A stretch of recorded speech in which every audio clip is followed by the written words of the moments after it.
Hi everybody. Last week was intense and something else. And this is going to be a travel entry that has to do with Mount Charleston, which is just up the way from Las Vegas, for those of you who don't know, and often has snow on it. I believe it's called Lee Canyon. I'm not a skier, forgive me. Lee Canyon is also up there, so if you like to ski or do various snow related activities, it's up there. It actually had snow for a long time on it this last winter because we had such unusually cold weather. I do have a video that shows it snowing in the neighborhood that I live in.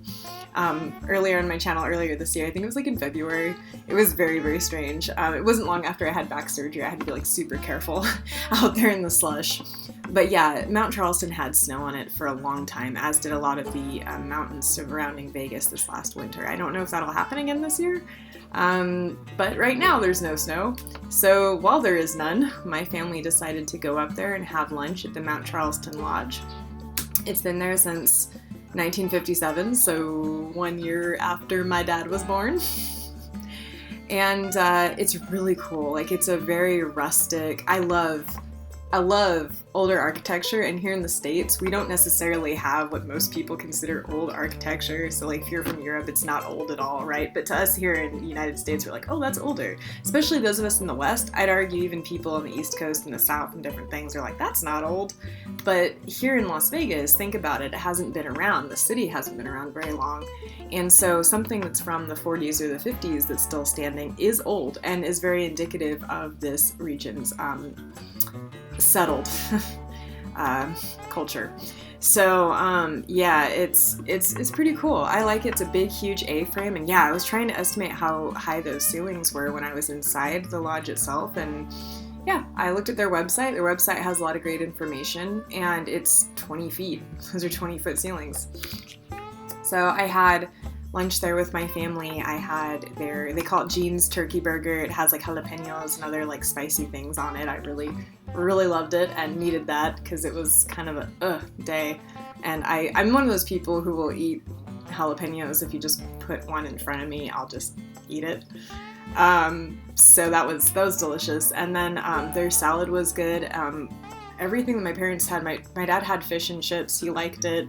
I'm trying to remember what mom had. I think she just had the turkey club and she liked that. Everybody had salads. Everybody liked their salads. I had a Caesar. Everybody else had the house variety. And then we shared, what is it called? It was called the Camp S'mores, which is one of their desserts. And my dad had the creme brulee, and he likes the creme brulee. I liked the Camp S'mores. I had to avoid the ice cream because I'm somewhat lactose intolerant. I can kind of do cheddar and provolone. But I really need to avoid having too much cheese, or I can't drink milk or anything like that. I don't even put creamer in my coffee anymore. Like, I always had to use half and half for non-fat milk, and it was just, it always upset my stomach, so I had to finally stop. But it was so good. It's chocolate graham crackers, vanilla bean ice cream, toasted marshmallows, and Hershey's chocolate sauce. And when they bring it out, it's like been flambéed, like it's been flamed on the top, so it does. It looks like this big pile of gooey deliciousness, and I'll post a photo along with it. So it was a really good, relaxing time. That building actually has a little stage area and stuff because they do live entertainment on Fridays and Saturdays, and their website said, and so did it at the actual lodge, which is Fridays and Saturdays 5 to 8 p.m. and Sundays 12 to 4 p.m. They have live music, and it's cool. They have like a little cleared area near the stage for people to kind of dance and stuff, and of course they have a nice bar, and by that I mean like the place inside is rustic as hell, but they got a stocked bar, okay?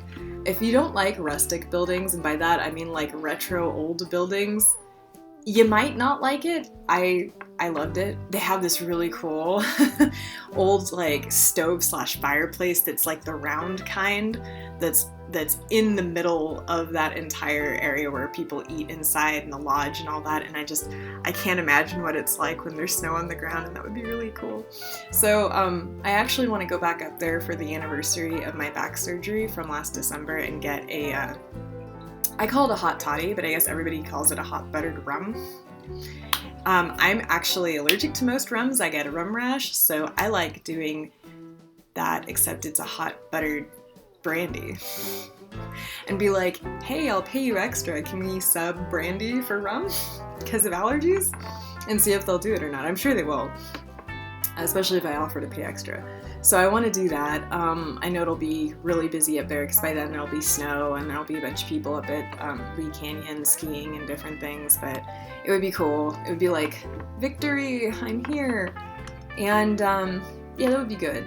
If you want any information on their hours, I believe their website says it's Sunday through Thursday, 8 a.m. to 8 p.m., and Friday through Saturday, 8 a.m. to 9 p.m. So that's their dining room hours, okay? And their breakfast ends daily at 11 a.m. and their lunch starts at 11:30.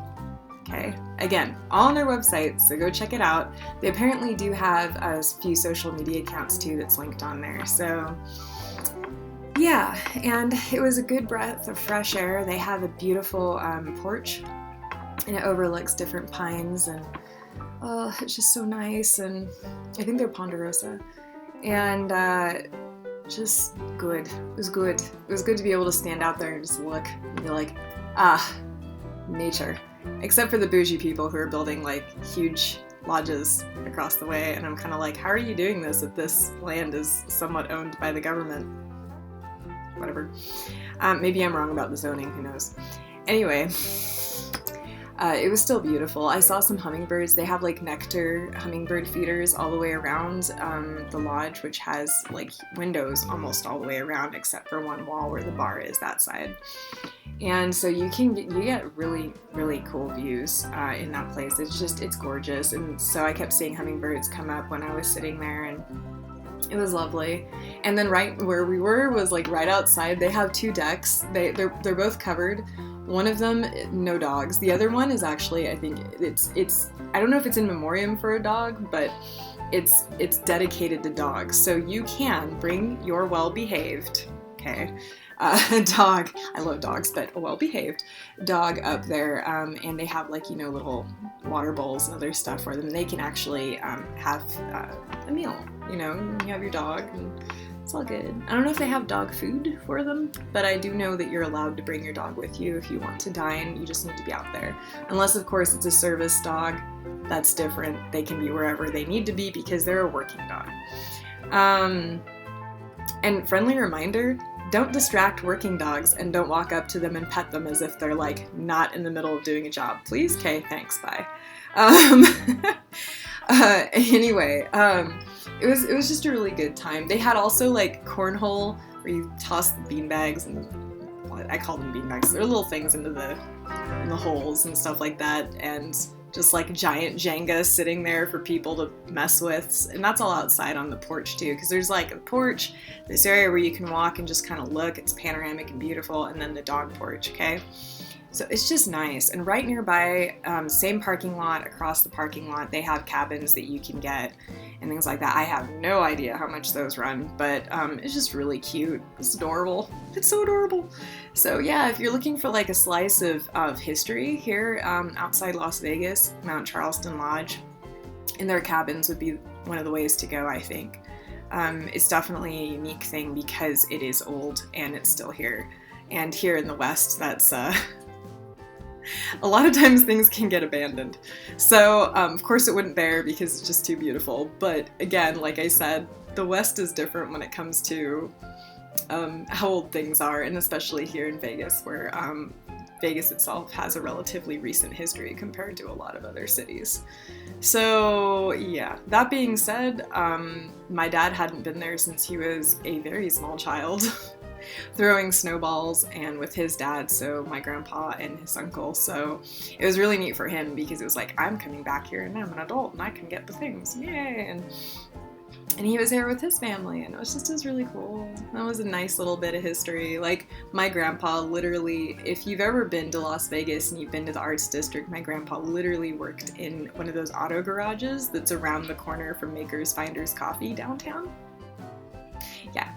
So, and my great-grandmother owned a motel, actually, in what is like the border between like North Las Vegas, and I forgot what street it is. It's now like been torn down and turned into a strip mall, of course, but she owned a motel, and they used to turn on the no vacancy sign when they wanted to go and play bingo. So, yeah, some cool little Vegas history related to my family. Like, my dad remembers going to see The Sword in the Stone by Disney at the Huntridge, which is now like a forever I think kind of in limbo improvement, rejuvenation project. I don't know the status of it. I know that they've tried to do things with it and it just is never, yeah, I wish. Anyway, save it. Yeah, I'm a little bit meh talking about it because that day was very hard, and you don't have to listen to this and you'd be like, that's cool, I don't want more drama, I'm turning this off. That's valid. But on the health side for me, the day we went up to Mount Charleston was badly needed. My father offered to take us up there for lunch because he actually just came from his own doctor appointment for knee stuff, and I was in another park with my mom crying on a lunch bench, like a lunch table bench, right? Yeah.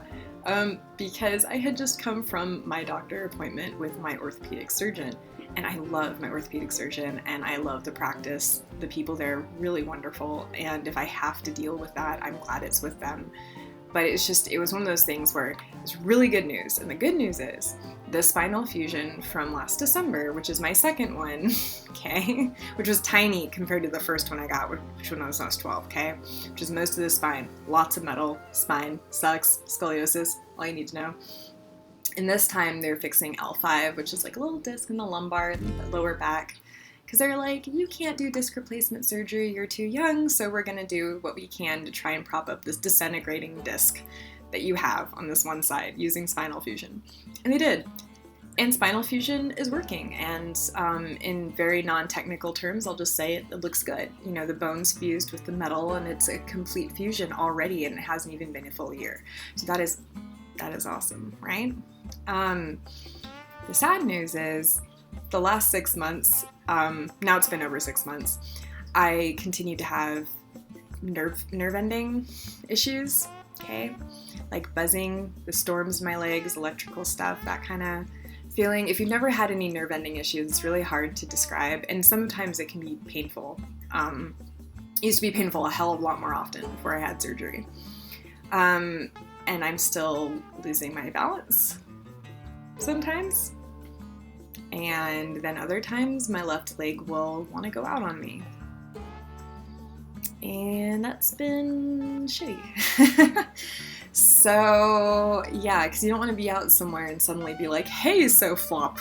You know, that's, no.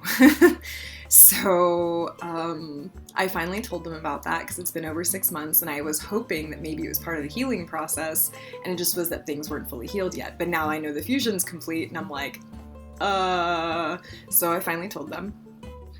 So I told the doctor, and it was weird because the doctor, the surgeon, the orthopedic surgeon that I work with came in. When he came in, he had 2 other doctors with him. And I was like, yes, the feeling of being almost 20 years scoliosis patient and being like the person that people are there to study. And you're just like, oh, this is good. But I'm glad they're there. They bless them for going into that profession, I guess. Anyway. Yeah, so I told them, and the doc was like, you need to get a CT scan or an MRI scan or both. And one of the doctors who'd come in before the orthopedic surgeon wanted us to get me a CT scan. My orthopedic surgeon was like, she has been exposed to too much radiation because she's a scoliosis patient. Over the years, all the x-rays, when your spine's deformed, don't worry about it, you can Google it. And so CT has more radiation, right? It's just like, we're trying to minimize her radiation exposure at this point. So he wanted to do an MRI with contrast, which is that nasty fluid they put in to make things light up when they put you through magnetic resonance. That thing. Okay, which I've had a number of times. I've had MRIs way too much, in my opinion, but they've been helpful, sadly. I guess good, but sadly that I've needed them. And yeah, so right now I went ahead and the CT scan has been approved, so I made an appointment for that, and I haven't heard nothing about my MRI, so I'm hoping my insurance will be like, yeah, we'll pay for that too, because if they don't, I'm going to be like, why the hell do I pay you? Yeah, and I am incredibly privileged in this country for a lot of reasons. One of them is obvious. Several of them, actually. But the health insurance thing is a big thing. It's a big thing. Nevada's health insurance market is crap if you don't get your health insurance through your work, okay? I moved from California and things were cheaper, which is the main reason we moved. My family has a lot of different medical issues. Hi, dog. Can you hear somebody? And was just trying to make things work. And I haven't been able to work properly since holiday season of 2017, 2018. And even then it was really pushing it because my legs weren't reliable back then, even worse than they are now. So, yeah. In other words, any happy thoughts would be great. So when we went up to Mount Charleston from that appointment, it was just me wanting to cry. Right, I was crying on that bench in that other park, crying, being like, it's been almost 20 years. I've done everything I can, and at this point, the spinal fusion's the end of the line. It's like, we've done what we can, so we're going to see if there's anything else neurologically going on with you, so your nerve endings, right, how they're talking to one another. Hence the CT scan and the MRI. And I have to feed the vampires too. I gotta give more blood. So we'll see how that goes. And I was just really sad because it just hurts. It hurts. At this point in my life, I wanted to be able to provide for my family properly, and I haven't been able to do it because of my own health. That sucks. It's a shitty feeling. Yeah. You know, whatever. It could be worse. It could be that I don't have the ability to get any of these things looked at or done, right? Again, there's a tremendous amount of privilege that comes with that. I will be on payment plans though. I'm looking at it being like, oh, like, and I'm still not entirely done with my hospital bill either. C'est la vie. Yeah. So Mount Charleston and their lodge is a really good place if you need to go. And it's a bit expensive, like even for us, like lunch-wise, but compared to like some other restaurants here in the States, it's really not. It's more than worth the money. It's such a beautiful setting, and the food is so fantastic. Like I don't think you could order anything on that menu and find it to be, I think all of it would be good, okay? And the service was good. In fact, it was fantastic. So give Mount Charleston a try, whether you're having a tough day like I did when my father took me up there with my mom, or whether or not you're just here visiting and you want to see what I'm talking about. Go and check them out, see a part of history, and just stare at the trees and the mountains, listen to the birds. There's a resident cat too, I spotted it. And enjoy, right? Because sometimes we gotta just grab those bits of life that we can enjoy. And this has been a travel/health update entry, and I hope that I will be doing one about the Magic Users Club OVA, which I watched the other day and was very strange, but I needed something lighthearted and I did like it. That's now available on Crunchyroll. I'll be probably talking about that in my next entry, and after I take an entrance exam this Saturday that I have been working my butt off to take, I'll have a lot more free time to be posting more pop culture videos. So until then, take care everybody as you're able, and I send a lot of love. Bye.